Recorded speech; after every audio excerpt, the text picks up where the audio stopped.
السلام عليكم ورحمة الله وبركاته. بسم الله الرحمن الرحيم. نحمده ونصلي على رسوله الكريم. أما بعد.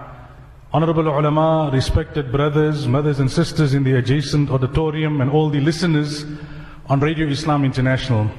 You know, for the past year and a half, myself and my colleagues at Radio Islam International have been talking about the Honorable Sheikh, and we've been talking about the benefit that would result from his visit to South Africa. And when Yakubai gave us the good news that mashallah a program has been arranged and the Sheikh is scheduled to visit South Africa, then our joy knew no bounds. And the reason is that alhamdulillah, the Sheikh has an oratory style which has a special appeal.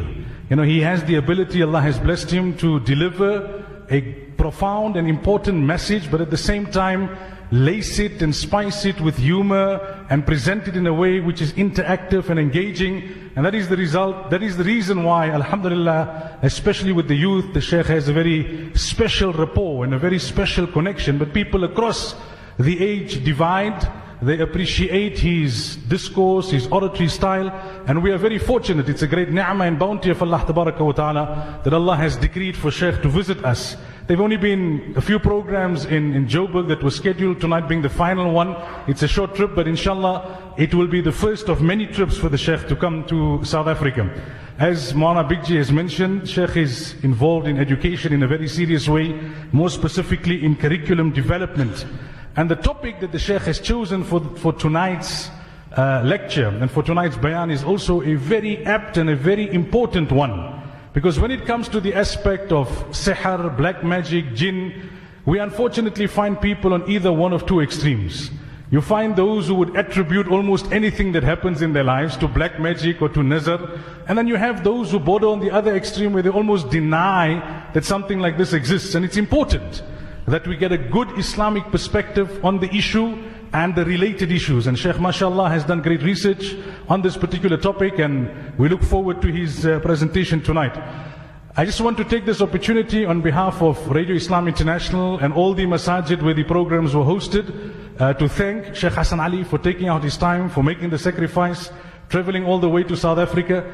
You know, in Europe they have this perception that as soon as you land in South Africa, on the one side you'll see a lion approaching, on the other side you'll see a bullet whizzing past your nose. So it takes a lot of guts and courage for someone who hasn't visited our country to accept an invite to visit South Africa. And when they come, they are somewhat satisfied that it's not as that bad. But then they hear some of the other stories about crime, etc., which is unheard of in their part of the world. It makes them a little uneasy. But notwithstanding that, Sheikh has mashallah taken out the time, made the sacrifice. And may Allah Tabaraka wa Ta'ala reward him for that. And our invite already for the next trip is extended from this forum and from this platform. Also our gratitude to Brother Zaid and Al-Buruj for the role that they have played, and for Brother Zaid also traveling with Sheikh Hassan.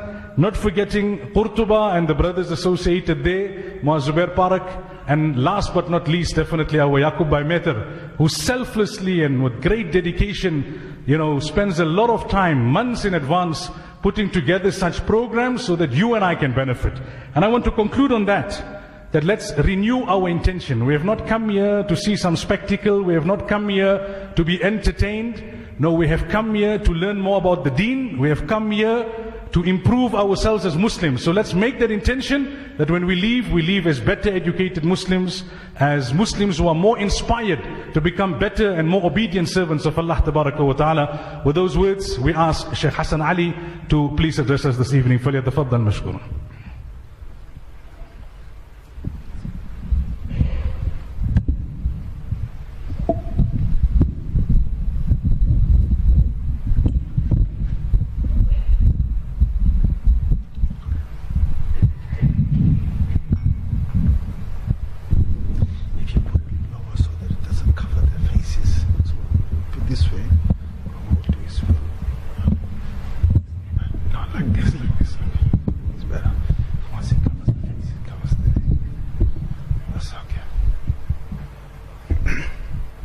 What time do I have to finish? What time do I have to finish? 8:35. Adhan 8:35. Sisters are listening? Sisters are listening? Sisters are attending. Okay. Just an hour. Okay, so inshallah. بسم الله الرحمن الرحيم الحمد لله رب العالمين والصلاة والسلام على سيدنا ونبينا محمد وعلى آله وصحبه أجمعين. أعوذ بالله من الشيطان الرجيم. بسم الله الرحمن الرحيم.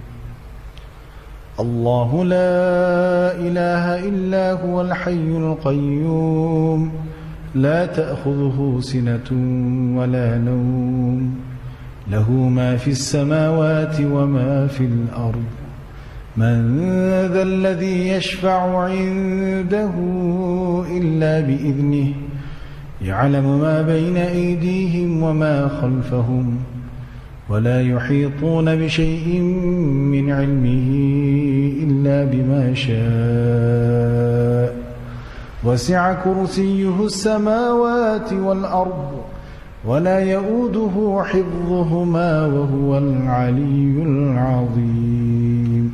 صدق الله العظيم. My dear respected brothers and sisters who are listening, first, Assalamu alaikum wa rahmatullahi wa barakatuh. It's a topic which Mullah Sulaiman did say that I chose, but I actually never chose this topic. This topic was chosen by the brothers of the community. For some reason you're very fascinated with the jinns and the sihr and the evil eye and other things. And it's true, it's a true problem that we have. But you got bigger problems than that, right? You got bigger problems than that, right? You got jinnats in your house. You got jinnats in your house. You know which jinnats I'm talking about? The jinnats that are human beings, but they don't listen to you. You know what I'm trying to talk about? You don't know what I'm talking about. Let me explain to you. You know when your son gets to a certain age when he's supposed to get married, and you tell him, son, I found you a beautiful woman, and the son says to you, okay, let me see her. So he sees her. She's very beautiful, she's very good inside out. And he says, Papa, Then you show him another one and he says, You show him another one, he says, You show him another one, he says, Then you show him another one, You say, man, even I would marry those girls. What's wrong with you? And the big jinnat, then what happens is then people start suspecting that someone's done jadoo on your son. Someone has done black magic on your son, or some jinn has playing around with the mind of your son. True or not? True or not? Whenever in our community something like this happens, then a lot of people run straight away, kisi ne kuch jadoo kiya hoga, somebody's done some jadoo, somebody's done some black magic. What you don't understand is that your son is in love with another woman. You guys understand? Oh, you don't understand. You know, you guys are the most civilized people on the earth I've ever seen. Answer my question. He's fallen in love with another girl, with another woman. You're talking about jadoo today and someone's done some sihr on him and black magic. Why won't my son listen to me and this and that, and someone must have done something to him. Why don't you just accept the reality and you know that he's in love with another woman. And when man is in love, then man is blind. True or not?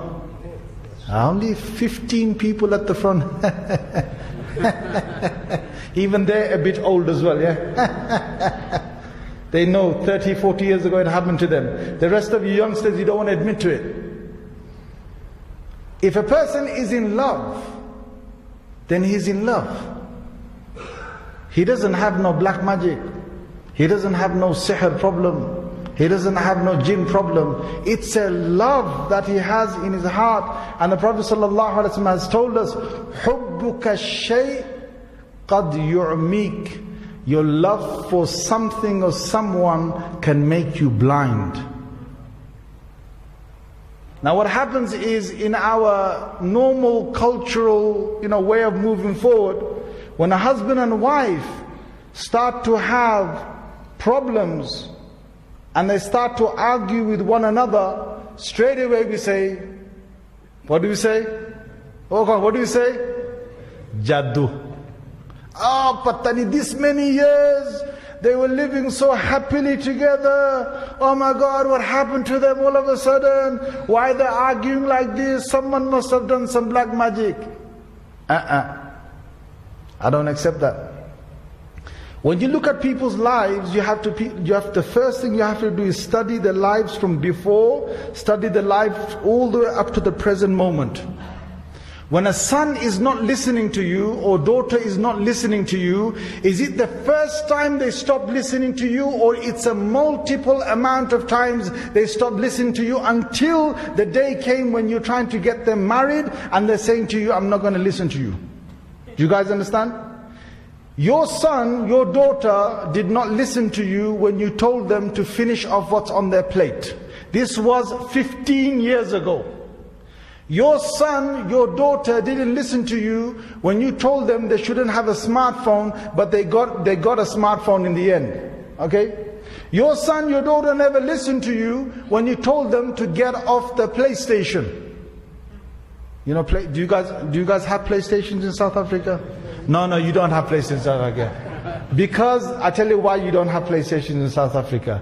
Because, mashallah, I've seen your wives are very fast, but your Wi-Fi is very slow.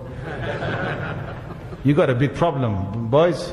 South Africa is full of businessmen like you, mashallah, yeah? But your wives are very fast, but your Wi-Fi is very slow here. When the PS4, the PlayStation 4 is on in your homes, when the Xbox One is home, one of the biggest things you have to understand is how do you control them from going over the limit. If you cannot stop them today at the age of 11, at the age of 8, at the age of 9, 10, 11, 12, if you cannot control the time, if you cannot say, boy, daughter, on the iPad, on the screen, you're going to stop at the second hour. 2 hours I'm giving you on this. If you cannot limit the time, if they don't listen to you, and today they take 2 hours, 20 minutes, they take 2.5 hours. Then when it comes to 2.5 hours, they're still playing, right? Then you come up to them and you say, hey, get off there. I'm finishing this game. I'm finishing this game. I'm finishing this game. You turn your back, they start a new game. Then you come back again, you say, hey, you finish, I'm finishing this game. And they've got this new game out now, biggest jinnat of every single jinnat you've ever seen. Big jinn, jadoo, you name it, man, big time. Its name is Fortnite. Do you guys know what I'm talking about? You know what I'm talking about? Who's heard of Fortnite? Put your hands up. That's it. Today I'm going to take the jinns out of your homes. This Fortnite is a very stimulating game. It not only allows the children to get inside another virtual world. They get in there, they are running, they are climbing mountains, they are carrying items, they are breaking wood, they're collecting, bricks, they're going to make themselves a fortress, they're going to hide themselves. Subhanallah. And when you tell them to carry 2 carrier bags in the shopping center, they say, Papa, it's too heavy. You understand? They can do all of that. Then they go over there, then they have kills. They see what they say to each other is, hey, how many kills have you got on Fortnite? Because they've got to go in there as 100 men, and they've got to become the last man surviving or the last squad surviving of 4 people. So they'll go in there and so much stimuli going on. You can turn around, you say to one another, the thing is they've got headphones, okay? They're talking to one another. One can be in Durban, another one is in Port Elizabeth, another one is in Joburg, another one is in Cape Town, another one could be in UK, and they're talking with each other, their cousins. They're saying, hey, quick, give me that gun, quick, drop the load, give me that one, yes, that's it, exchange this one, hey, there's a guy coming, I can hear the guy coming. There's so much stimuli going on. He said, hey, this one is a 360. Wow, the guy doesn't even know maths. And he knows direct, he said 360, 270, because they're looking at the angles, the time, where they got to shoot, where the next guy is coming from. So they're going on a proper, a spree, and they're having so much fun. They're talking to one another, and they've got so many things going on that by the time they've switched the Fortnite off, and the screen is blank, and they look at the walls of the house that is not moving, and they look at the living room which is still, and they look at the mom and dad that have just been sitting on the sofa, life is very boring. Do you guys understand what I'm saying? Maybe you don't understand what I'm saying. Their mind is still stuck in Fortnite. It's still stuck in PS4. Now, this is a big, I want to tell you, the residents of Johannesburg, this is not just your problem, this is a problem in America, in Canada, in the UK, in Africa, in the rest of the world. This is a big problem. The problem more is with the parents than the children. In America, this father came up to me and he said, Imam Sahib, can you please speak to my child? He's 17 years old and he doesn't want to study anymore. I said, why? What's the matter? He says he plays 5 hours of PlayStation 4 a day. 5 hours. How many hours, brothers? Guys, how many hours? 5 hours. Let me count them for you. Fajr, Dhuhr, Asr, Maghrib, Isha. You understand? He doesn't probably even do Fajr, Dhuhr, Asr, Isha, Maghrib, which probably takes him, 1 hour to do in a whole of the day. But he religiously will do 5 hours on the PlayStation 4. I said to the father, I said, it's your problem. Your fault. He said, the father said to me, how is it my fault? My son's the one playing. I said, it's your fault. How? I said, because tell me, when your son was 12 years old, where were you when you were supposed to control him? If you could not control him at the end of the second hour, and he goes ahead of the time, he plays more than what you said, then tomorrow you got a big problem. He will continue to play till 2.5 hours. Tomorrow you allow him to play 2.5 hours, but he doesn't stop there, then he wants to play to the 3rd hour. And then the day when you say to him, son, I'm not going to allow you to play, you know what they do? You know what they do? Do you know what they do? See, in a parliament, there are strong people, there are weak people. Do you understand? If you cannot get your bill passed from the strong people, then you get them passed through the weak people. Do you guys understand politics or you don't understand politics? You understand? If you nod your head, if you say yes to me, then I know you're listening. Do you guys understand? Yes. So when you don't get anything done through your father, who's the foreign minister, you get it passed through the home minister. They go to the mother and say, I want to play, it's not fair. My cousin Suhail plays for 3 hours, my cousin Suhail for 3 hours, and my cousin other one, Ahmed, he plays for 4 hours, but we only get 2.5 hours, we're not going 2.5 hours. It becomes like, one of those bees that entered your house. She wants to just switch it off. So then she gives in. She said, okay, go and play. That's it. They win over the home minister. The next is to win over the foreign minister. Because now they've got 3 hours, they're not going to stop at 3.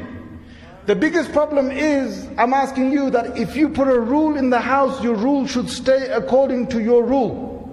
If you can control them you said 2 hours, they play 2 hours, that's it. And you know what? In my house, I've got a policy that they cannot play anything Monday to Friday. It's just homework. Monday to Friday, nothing. You want to play other games, board games? Play the board games. Play games with yourselves, no problem. Run around, do what you like. But no electronic games Monday to Friday. And even on the weekends, we have a very specific time in my household for them to play these electronic games. Because the moment they go over, they get addicted. And when they get addicted, then you as the father and the mother are the big problem. You guys understand? Now at the age of 14, they weren't listening to you. At the age of 15, they were going out, not coming home from school on time. At the age of 16, they were hanging around certain friends which you didn't want them to hang around. At the age of 17, they were going to college of their own choice, or they chose their own subjects and they continued. At the age of 20, when they were at university, then they started to stay at a dormer outside of your house somewhere else. At the age of 23, by that time they've already tasted life. Do you understand what tasted life is? I hope the adults understand what I'm saying. I can't translate for the children. Do you understand? Tell me yes or no, otherwise I'm going to have to go into the tafsir of this.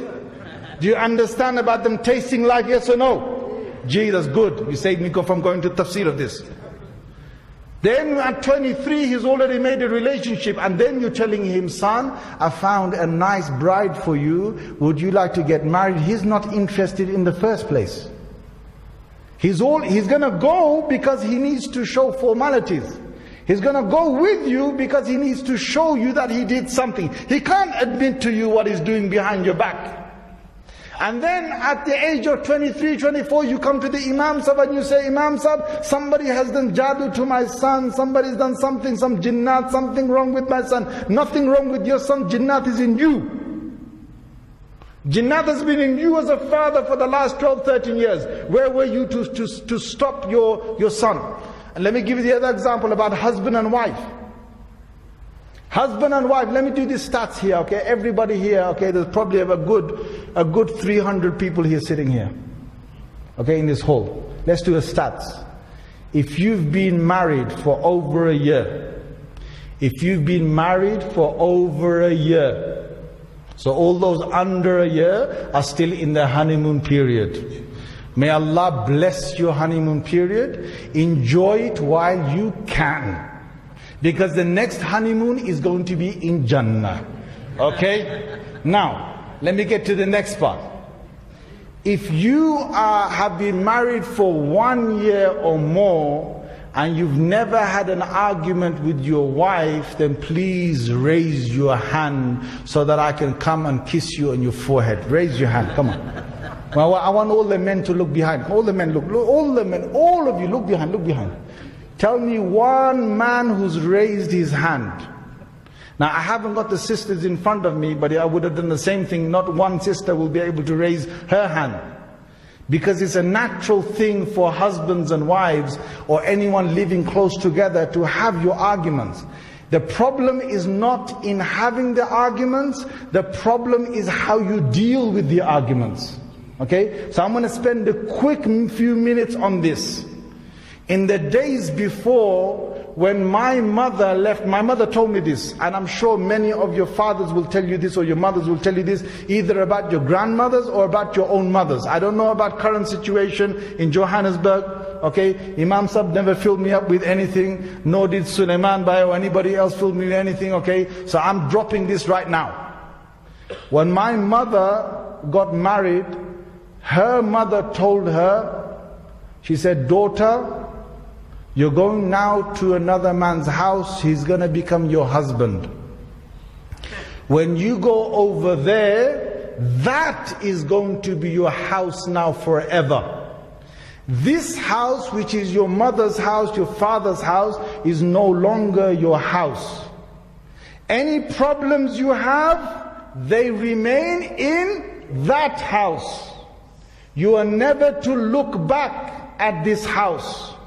If you ever have a problem of almost splitting up, you must know that we will not accept you in this house. This was what she was told. There is no turning back.